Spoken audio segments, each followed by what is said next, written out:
Meus irmãos, a paz do Senhor Jesus a todos. Estamos aqui de volta para comentarmos a lição de número 7 desse quarto trimestre da nossa lição da CPAD, que tem como título geral o governo divino em mãos humanas, que é embasado em 1ª e 2ª Samuel. Muito bem. E nesta lição nós estaremos falando precisamente sobre a unção de Davi. Davi é ungido rei. Muito bem. E tem algumas particularidades pertinentes a essa lição que queremos trazer aos irmãos aqui. Muito bem. Partindo desse pressuposto, nós vamos começar a citar um pouco da biografia de Davi. Quem foi Davi? Davi é um dos personagens mais notáveis na Bíblia, um dos personagens que tem muitos comentários, tem pontos positivos, muitos pontos positivos e também pontos negativos, não é? Até porque, se é uma coisa que a Bíblia não se preocupa, é ocultar o caráter de um homem, de Deus, de um homem da Bíblia, não é? Seja ele um homem bom ou um homem que praticou mal, a Bíblia vai fazer citação sem ressalva. Muito bem. Partindo desse pressuposto, quem é Davi? Davi, o seu nome em hebraico significa amado e é considerado aí, como eu já disse, o maior rei de Judá, de Israel e Judá. É o homem que conseguiu unir os dois reinos, o reino do norte e o reino do sul, não é? Então, por isso chamado de reino unificado, a começar, ele conseguiu manter, na verdade, né? Então, toda essa proposta, nós vamos estar agora aprendendo um pouco. Quero mais uma vez parabenizar a nossa CPAD e o pastor Osiel Gomes pelo excelente trabalho do comentário na revista da nossa escola dominical, né? Davi viveu por volta de 1016 a 976. Davi viveu 70 anos. Ele morreu quando tinha 70 anos de idade. Já me interpondo aqui, já indo um pouco mais para frente, mas só para sintetizar aqui. Então, nós vamos encontrar em Crônicas falando de Davi, nós vamos encontrar falando a partir do capítulo 16, começa de forma mais relevante, trazendo os comentários do rei Davi, não é? Que tem várias outras qualidades que eu vou mencionar doravante, ok? Davi foi um homem de variegadas, ou seja, de variegadas habilidades, ou seja, que tinha diversas habilidades, tinha habilidades variadas, né? Então, dentro do nosso português, essa palavra significa que ostenta diversidade, várias habilidades, que é diferente, né? Então, ele se destacava em cima dessas demandas, dessas coisas, dessas qualidades, ou melhor, dessas qualidades. Então, Davi foi guerreiro, foi político, foi poeta, profeta e depois conseguiu ser rei. E ele foi rei, foi ungido em três épocas diferentes, em 3 lugares diferentes, ele foi ungido 3 vezes. Então tem 3 unção a rei ou Davi, certo? Logo mais estaremos falando sobre a etimologia da palavra unção, não é? Ou untar, ou consagrar, enfim. Então ele conseguiu reunir todas as tribos de Israel, como eu disse, né? Em torno de uma capital só, Jerusalém, né? Hebrom era capital de Judá e Jerusalém capital, Judá reino sul e Jerusalém reino norte e capital, né? Então Davi ele deu aí ao reinado uma nova cara, uma nova roupagem, uma nova espiritualidade ao povo. Na verdade, o reino de Davi ele teve uma visibilidade muito grande, mas vamos falar isso a posteriori, né? Vamos ainda para a biografia. Davi ele era bisneto de Ruth e Boaz e era o filho mais novo, era o caçula dos filhos de Jessé. 1 Samuel, capítulo 17, verso 12 E 1 Samuel, capítulo 17, verso 34 a 35, vai nos firmar o texto dessas informações aqui que eu estou passando, né? Como vimos, os textos vai trazer Davi como uma pessoa, um homem de muitas habilidades, né? Tudo ele aprendeu no campo. O campo trouxe o pastoreio de ovelha, propriamente dito, trouxe a ele muita robustez no seu ofício, né? Ele tinha coragem, ele tinha estratégia, aprendeu no campo ter coragem, aprendeu ter estratégia, aprendeu a estratégia de guerra, aprendeu a cantar, não é? Haja vista que os salmos de Davi são fantásticos, e nós temos o célebre Salmo 23, né? Quando ele diz que o Senhor é o pastor e ele não falta, Deus não falta. E quando ele precisou, Deus realmente estava presente, não faltou com a sua presença, com a sua graça na vida do rei Davi, não é? Partindo dessa premissa e dessa biografia rica de Davi, né, nós vamos observar que no campo ele foi poeta, teve muitas metáforas, né, e é o homem também que aprendeu a guerrear, porque ele deu credenciais ele mesmo. Eu mato leão e urso, né? Então são animais ferozes, e ele lidava com esse tipo de feras, né? E ele sabia muito bem neutralizar essas situações, né? Davi, ele, conforme eu disse, ele teve 3 unções. Nós vamos encontrar em 1 Samuel, capítulo de número 16, verso 12, haja vista que o texto bíblico em classe da nossa lição desse domingo, dia 17, ela é baseada em 1 Samuel, capítulo de número 16, versículo de 1 a 13, não é? E nessa primeira unção, ele foi ungido diante dos seus irmãos, né, diante do povo, né? E a segunda unção, em 2 Samuel capítulo 2, verso 4 a seguir, ele foi ungido rei de Hebron, rei de Judá, no caso. E em 2 Samuel capítulo 5, verso 3, ele foi ungido rei de Israel.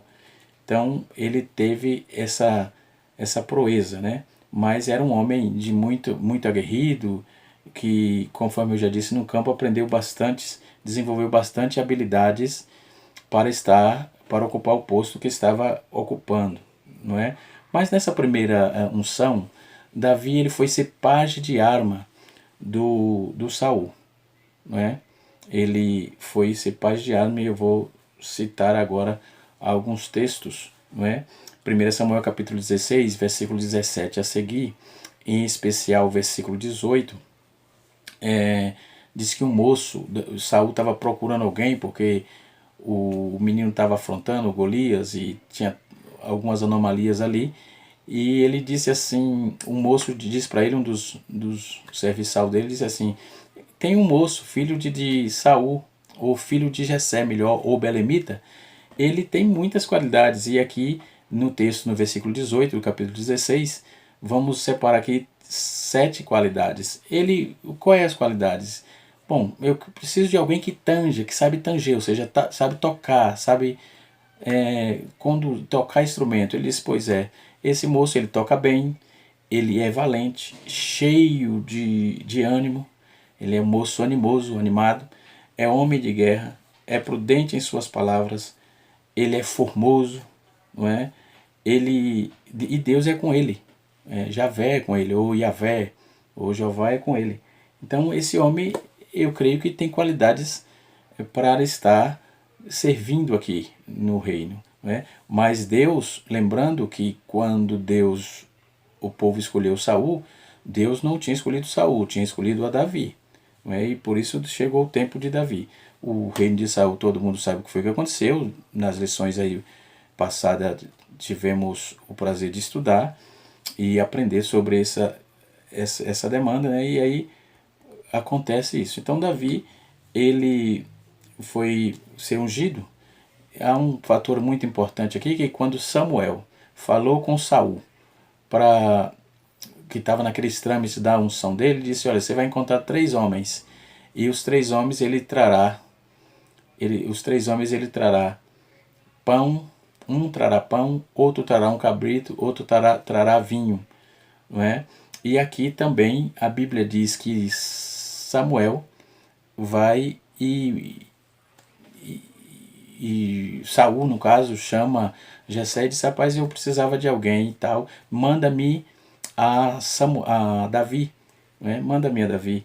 Davi vai, a Bíblia diz que Jessé pegou e abardou o jumento e mandou para ele, como presente também para o rei, que era hábito e costume, levou pão, levou um cabrito e um odre de vinho, não é? Então levou o vinho lá. Isso lembrando a Saul, que daquele encontro lá do Monte Tabor, no capítulo 10 de 1 Samuel, versículo 3, né? Então, o importante é salientar isso aí. Então, depois que Davi matou Golias, naquela afronta, Golias foi decapitado por Saul, por Davi.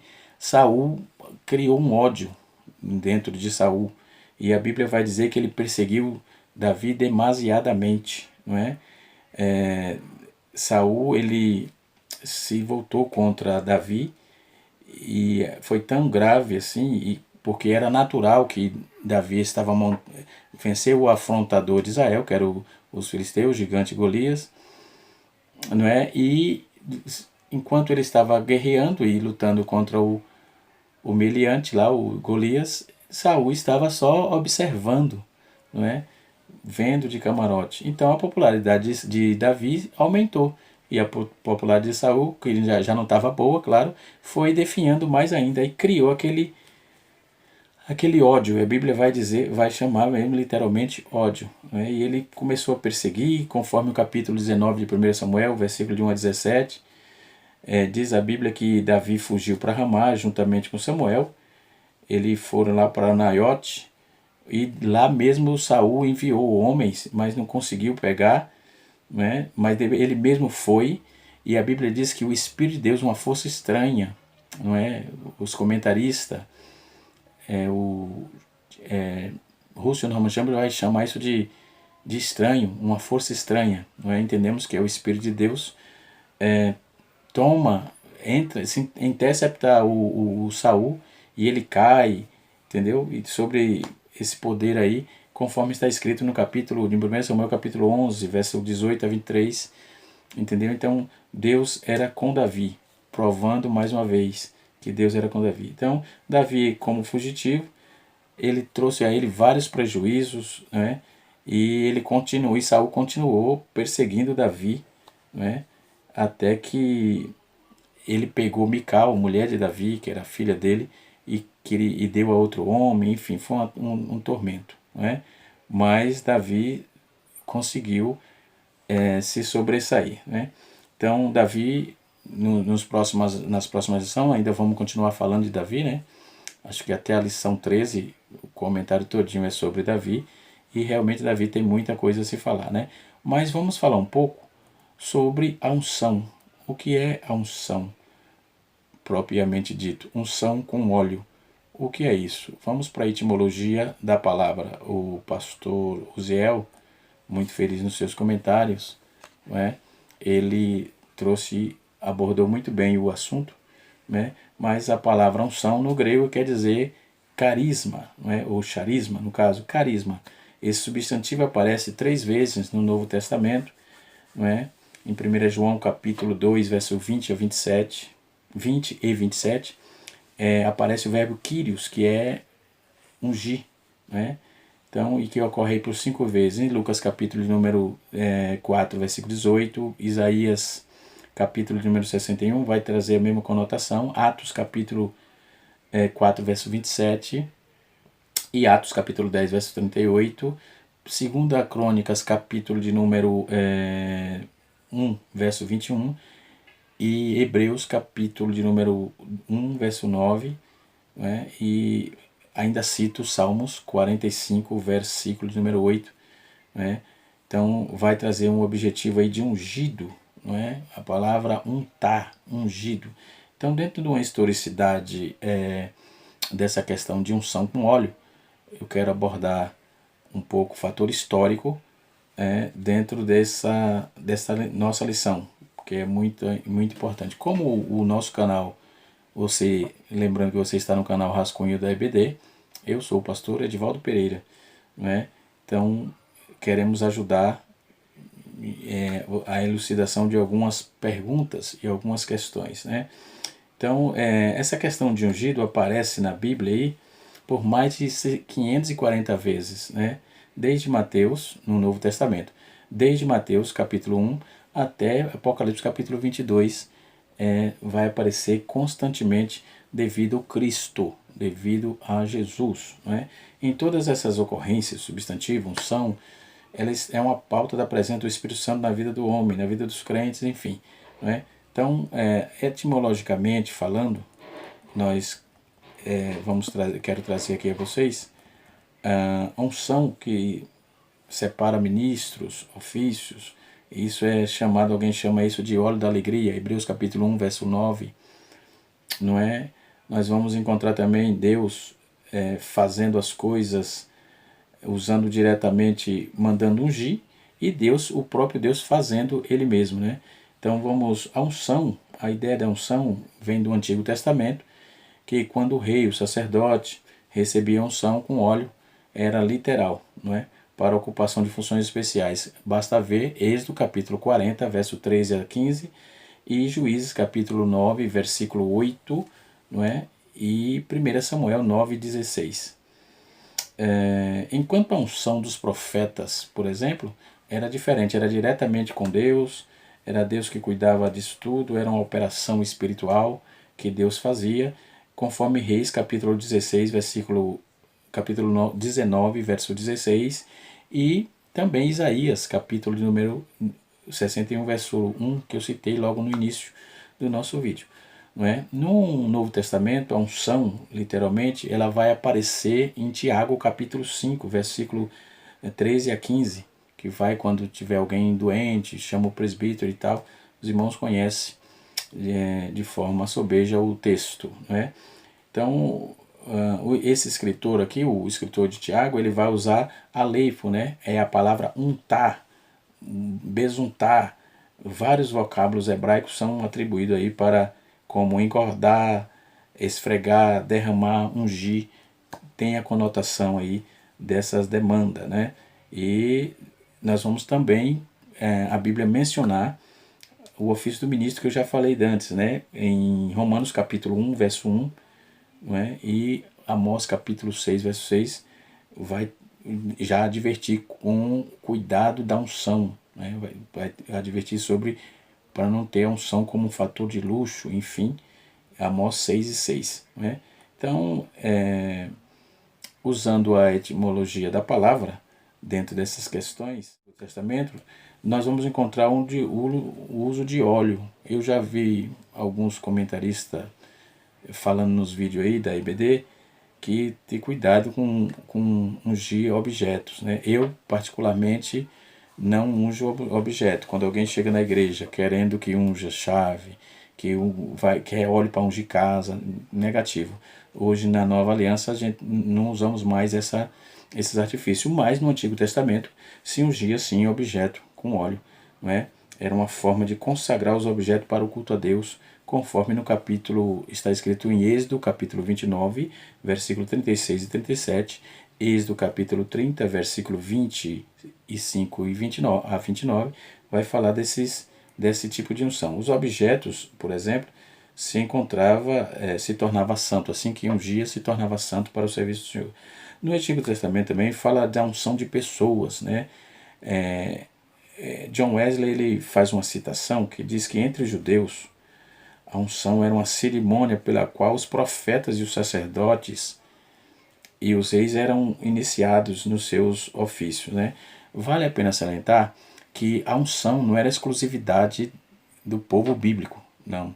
A unção, essa questão de untar com óleo, já é um fator antigo. Os sumérios, os egípcios, os caldeus, eles trabalhavam muito para ungir os seus... Eles trabalham muito com essas questões quando iam ungir os seus oficiais. Né? Isso já disse numa fala anterior aí. Né? Então, baseado nesse pressuposto, nós vamos aí partir já para a questão da unção de reis, por exemplo. A unção, os judeus trabalhavam muito com essa proposta e era ungidos por profetas, reis e sacerdotes. Então, ungir rei. Os reis eram ungidos como libertadores para o povo de Israel, por exemplo, para governar sobre o povo como seu pastor e etc. 1 Samuel 9:16. Né? Então, a unção do sumo sacerdote, ou do sacerdote, como é que era isso? Os sacerdotes eram ungidos de modo a consagrá-los e recomendá-los e reconhecê-los como uma pessoa separada para servir. Entendeu? No ministério hoje também é assim. Né? Nós temos que ter muito cuidado, às vezes tropeçamos, que ninguém é perfeito, mas precisamos alcançar de Deus o perdão por meio da renúncia, por meio da vigilância, para podermos servir ao Senhor melhor. Né? Então Deus consagra homens também para o sacerdócio, conforme capítulo 40, versículo 13 a 15 de Êxodo, que eu já citei acima. Né? Então, a unção do profeta. O ofício profético era estabelecido pelo ato da unção. Né? Era o próprio Deus, conforme eu já disse, conforme Isaías 61, versículo de número 1 a versículo 3, vai trabalhar essa proposta. Né? E o que era usado para a unção. Né? O azeite, por exemplo, o que era usado para a unção? Azeite, primeiro, né, era um símbolo da alegria, da saúde e da qualificação de uma pessoa para servir ao Senhor. Salmo 92, verso 10. O unguento, por exemplo, era uma gordura, né, misturada com perfumes especiais que lhe dava características muito desejáveis. Era utilizado aí para ungir os pés dos hóspedes, enfim, simbolizando a alegria da chegada daquele hóspede, e desejando-lhe boas-vindas, e assim sucessivamente. Isso está em João, capítulo 11, verso 2, Daniel, capítulo 10, verso 2 a 3, e Ruth, capítulo 3, versículo de número 3. Né? Os óleos curativos, e como é que isso era usado? Usava-se os óleos, no caso, com poder curativo para amolecer feridas, para purificá-las e etc. Isaías capítulo 1, verso 6, Lucas capítulo 10, verso 34. O unguento fúnebre, não é? O unguento fúnebre, como é que era isso? Este unguento era utilizado para a preparação do corpo, para o sepultamento, como parte de um processo de embalsamento. Mateus capítulo número 26, verso 12, Lucas capítulo 23, versos 55 a 56. Né? E como era aplicado isso? Né? Como eram os modos de aplicação disso? Era aplicado na cabeça, o derramamento de óleo sobre a cabeça de um homem indicava que esse homem havia sido separado para uma determinada tarefa de serviço ao Senhor. Isso também, tudo isso aqui não era exclusividade só do povo bíblico. Já se fazia isso na historicidade dos povos antigos. Né? E assim sucessivamente. No meu rascunho, que eu escrevo sempre preparando aula, eu tenho as fontes que posteriormente eu posso passar para os irmãos. Né? Muito bem. Então, nós vamos ver em 1 Samuel, capítulo 10, verso 1, Salmos 23, verso 5 e Eclesiastes, capítulo de número 9, versículo 8. Né?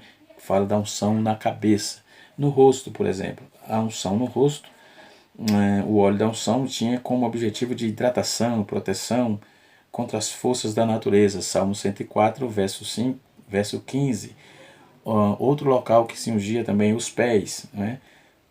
Como já foi dito aí anteriormente, esse estava normalmente relacionado com uma recepção digna e alegria de um hóspede, dando bem-vindo a quem chegava na sua casa. Era a unção nos pés. Lucas capítulo 7, versículo 38.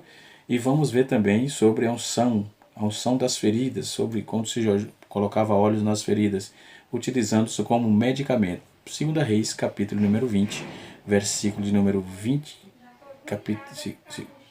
2 Reis, capítulo 20, versículos 5 e 7. Né? Então a prática dos apóstolos também começou a vir à tona no Evangelho de Marcos, capítulo 6, verso 7, verso de número 12 a 13, né? E está dizendo que ele chamou os discípulos, começou a enviá-los de dois a dois e dar-lhe poder sobre os espíritos maus. Então os discípulos partiram e pregaram para as pessoas se converterem, e expulsavam-se muitos demônios e etc.